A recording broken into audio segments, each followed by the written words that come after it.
ito yung, kumbaga, mas magpapakilala kay Kim Domingo dahil hindi lang siya puro sexy photos, meron din siyang kwento ko simula pagkabata at ano yung mga pinagdaanan ko sa buhay.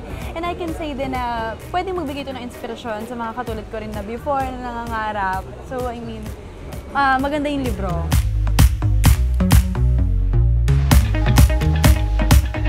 Kasi masaya ako na, alam mo yun, na hindi lang yung Kim Domingo na sexy yung kilala nila. So, I want them na makita kung ano pa yung pinakaloob, kung ano ba talaga si Kim Domingo, sino ba talaga siya. Grabe yung pasasalamat ko sa mga fans at mga taong sobrang nagmamahal sa akin, lalo na doon sa mga bumoto sa akin. Ako, maraming salamat po. And please, tama ng away. Tama na. Alam mo, gusto kong malaman yun na napakasaya ko sa naging resulta.